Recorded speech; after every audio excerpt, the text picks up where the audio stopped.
இப்போ நம்ம பார்க்க போகிற சம் 10th மேக்ஸில் எக்ஸசைஸ் 3.6ல் தேர்டு சம் பார்க்க போகிறோம். கொஸ்டின் என்னன்னா, subtract 1 divided by x square plus 1 from 2x cube plus x square plus 3 divided by x square plus 2 whole square. இப்போ சொல்யூஷன் பார்க்கலாம். கொஸ்டின் என்ன கொடுத்துருக்காங்கன்னா, சப்ராக்ட் இந்த rational first rational format from second rational format. அப்போ question என்னன்னா, 2x cube plus x square plus 3 divided by x square plus 2 the whole square minus subtract from இதிலிருந்து இதை minus பண்ண சொல்கிறாங்க 1 divided by x square plus 2.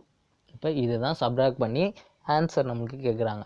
இங்கே நம்ம denominator சேமாக இருந்தால் நம்ம நியூமரேட்டரை சப்ராக்ட் பண்ண முடியும். இங்கே டினாமினேட்டர் ரெண்டுமே சேமாக இல்லாதனால எல்சிஎம் எடுக்கணும். அப்போ எல்சிஎம் எடுத்தோன்னா ஹையஸ்ட் பவர் தான் எடுப்போம்.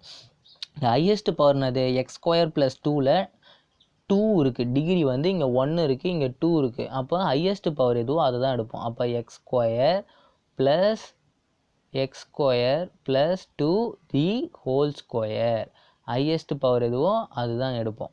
இப்போ ஃபஸ்ட்டு டேர்மில் denominator X square plus 2 the whole square அப்படியே இருக்குது. அப்போ அதோட நியூமரேட்டர் அப்படியே வரும் 2x cube plus x square plus 3 அப்படியே இருக்கும். மைனஸ் ஆஃப் செகண்ட் டேர்மில் டினாமினேட்டர் என்ன இருக்குன்னா எக்ஸ் ஸ்கொயர் ப்ளஸ் 2 மட்டும்தான் இருக்குது. அதோட டிகிரி 1, நம்மளுக்கு தேவை டிகிரி 2 வேணும். அப்போ மல்டிப்ளை அண்ட் டிவைடட் பை என்ன பண்ணுவோன்னா எக்ஸ் ஸ்கொயர் ப்ளஸ் 2ஆல் மல்டிப்ளை அண்ட் டிவைட் பண்ணுவோம்.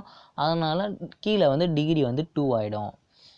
இப்போ மைனஸை உள்ளே போடலாம். மைனஸை உள்ளே போட்டோன்னா first 2x cube plus x square plus 3 minus உள்ளே போட்டோன்னா minus x square plus minus 2 கிடைக்கும். Whole term divided by x square plus 2 the whole square. This is equal to என்ன கிடைக்கும், plus x square minus x square cancel ஆகிடும். 2x cube 3லேருந்து 2 போச்சுன்னா 1 plus 1 whole term divided by x square plus 2 the whole square. இதுதான் answer. இந்த video உங்களுக்கு பிடிச்சிருந்தா like பண்ணுங்கள், கமெண்ட் பண்ணுங்கள், ஷேர் பண்ணுங்கள், சப்ஸ்கிரைப்